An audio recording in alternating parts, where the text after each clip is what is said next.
Hi there, my name's Jake Spicer. I'm an artist, a drawing tutor and an author based in Brighton in the UK.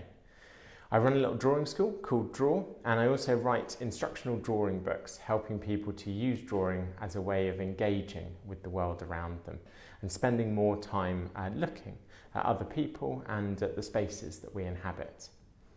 Derwent have invited me along to do a drawing tutorial today using their graphic pencils. It's the 40th anniversary of graphic, and so it's a nice opportunity to use these graphite pencils as a sketching tool for today's exercise. So I've got a set of the graphic pencils here. I'm going to be using 4 different grades. So I've got an H pencil, quite a hard one. I've got an HB, something a little bit softer, but somewhere in the middle of the tonal range. A 3B, something a little bit softer still, good sketching pencil. And a 6B, so a softer, darker pencil. So 4 different grades to use. And I'm going to be using this little combined eraser and pencil sharpener as well. Otherwise, I'm just going to be drawing on quite straightforward white cartridge paper. This is just a Derwent sketchbook. And I'm going to be drawing from a photograph of my friend Jade, talking you through skin tones, how to achieve different values using a wide range of different grades of pencil, and looking a little bit at the different kinds of mark making that you can achieve to describe the surface of skin. So as I'm doing this, I'm going to talk you through my processes, and if you wanted to draw along yourself, Derwent are going to make a line drawing version of the sketch I'm doing available, along with a finished version if you wanted to copy my marks, or if you wanted to do your own thing and to make your own creative response to this exercise, then that's fantastic as well. Okay, we're going to get started now. So I'll begin with a little introduction to materials. We've got 4 different grades of pencil. The value of using different grades of pencil is that they all have a different tonal range. So the pencil I've picked up here is an H. That's quite a hard pencil. It means you're going to get really quite a grey mark. It doesn't allow you to get very dark darks, but it gives you a lot of control in the lighter tonal ranges. And it's always a really good habit to play around with the pencils you have to make a little kind of scribbled tonal range like this so that you can understand how dark you can push the tonal values and how light you can go as you're moving towards the white of the paper. So as you can see with this second pencil, I'm using an HB, and it allows me to go a little bit darker when I'm pressing harder. A 3B pencil is a pretty good soft all-round sketching pencil. It allows you a really good wide tonal range, so you can go really quite dark. It pushes a little bit darker than the HB was able to go. But as you move towards the mid-tone range, the slightly lighter grey marks, it has a little bit less subtlety. And that's definitely true of this pencil, the 6B, which allows you to go much darker, much richer, darker tones. But as you move towards the lighter part of the tonal scale, you get a lot less subtlety, a lot more grain in your mark making. And that's why we'd use perhaps 4 different pencils in one drawing, so that with the harder pencils, you've got a bit more subtlety in your tonal range. And then with the softer pencils, you're able to push much darker towards your darker darks. So try it out yourself, play around with the pencils that you have available to you, and you can try other grades. You could swap out a 6B for a 5B if you want something a little bit lighter. I'm also going to be using an eraser as a drawing tool. I think it's best to see an eraser as something positive, not as a means of getting rid of mistakes, but as a way of drawing light back into dark. So here I'm using it just to draw a light line through one of the tonal ranges, just to show you that it can be a positive drawing tool as well as a way of getting rid of errors. So next, the language of mark making we can use. So next, let's look at the range of different marks that we can make. Drawing's essentially a visual language. It's a way of describing something that you've seen or imagined in marks that help to convey something to a viewer. And having a clear visual language is really important, knowing what your marks are trying to represent and having confidence in those marks. When you're trying to create shapes of light and dark, I find it's helpful to have consistent, repeated marks to describe tonal values. Here I'm using hatching, quick parallel marks that allow you to build up a mass of tone. If you go back in an opposite direction, so that you build up multiple layers of hatching, you get cross-hatching. And you can make cross-hatched marks as curves built over curves or as straight lines built over straight lines. Anything where you hatch in one direction and then you cross-hatch in another. It allows you just to push tones a little bit further. So starting the drawing, I'm working over the top of a line drawing that I made the other day.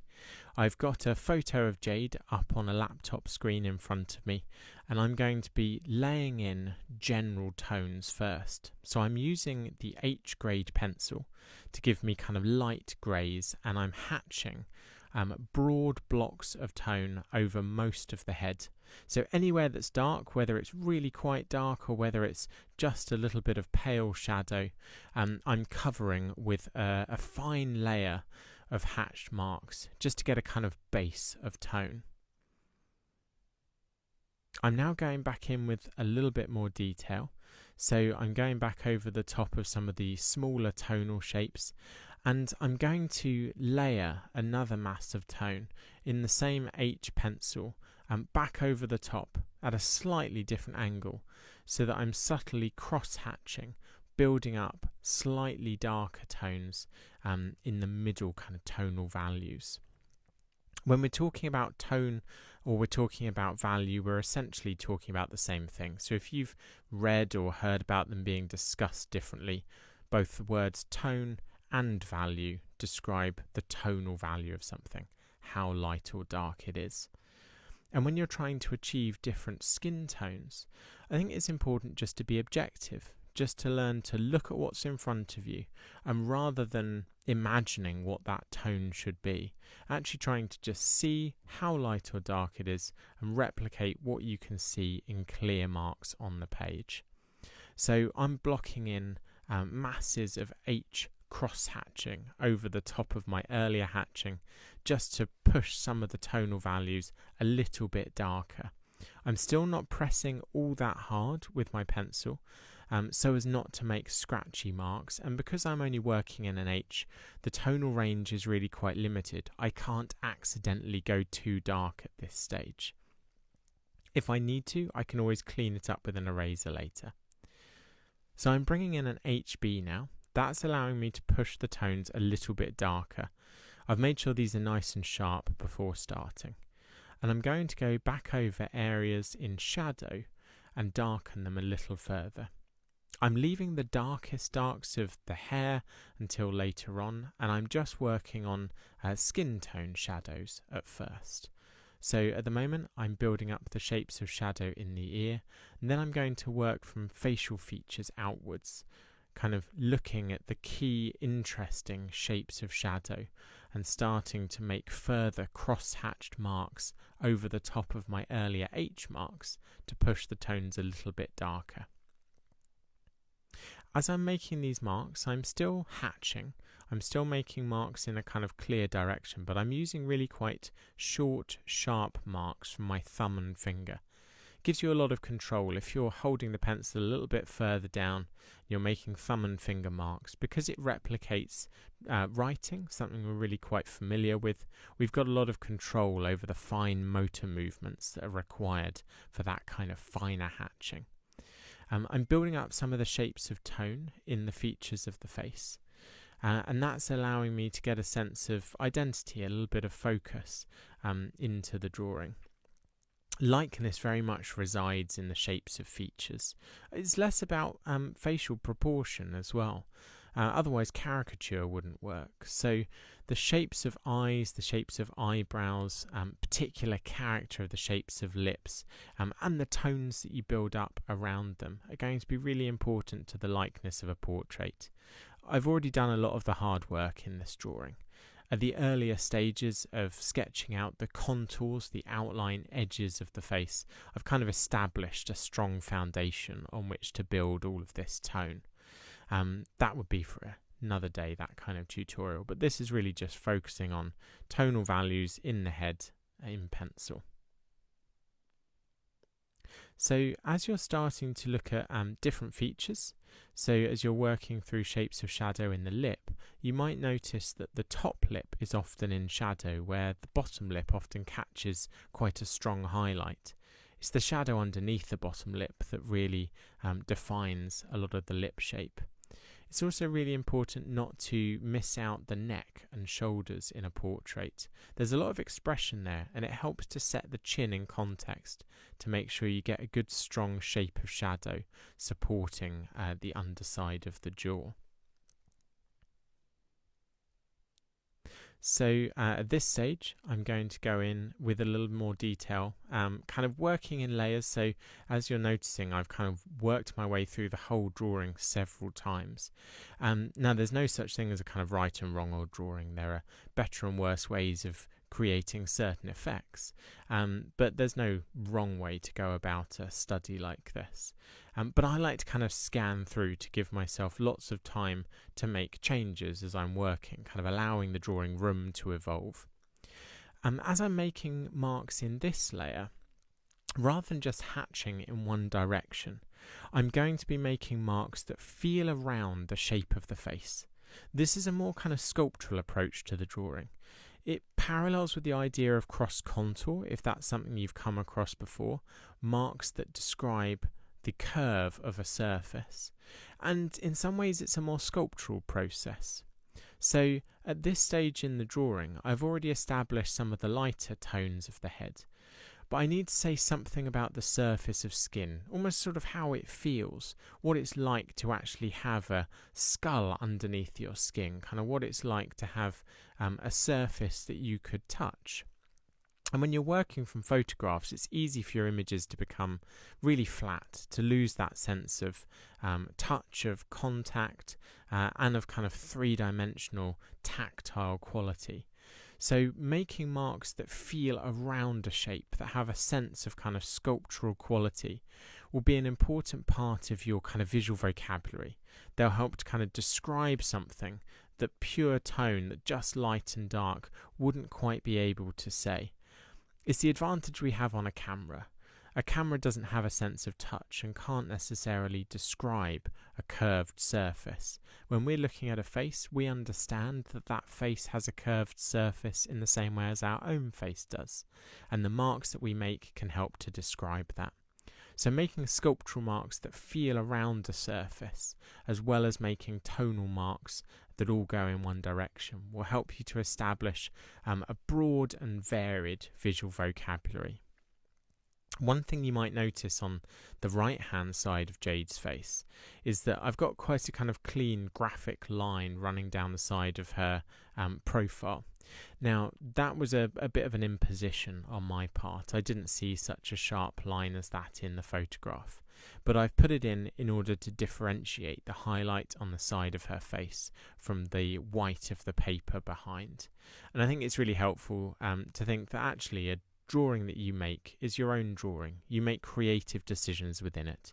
You're not only trying to replicate a photo, even though that might be your main aim. You're trying to say something interesting about your subject, and that might mean making decisions that move slightly beyond just what you've seen. So I'm switching to a 3B pencil now. That's going to allow me to push the tones a little bit darker. So I'm going to be able to move in some of the dark of the hair.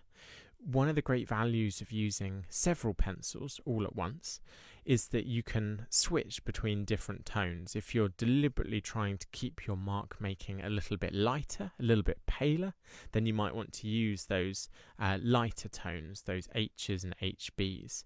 If you're going for something darker, a little bit punchier, then you can immediately switch to a darker grade of pencil, a softer pencil like this 3B, or the 6B that I'm going to use later, and you can get darker tones immediately.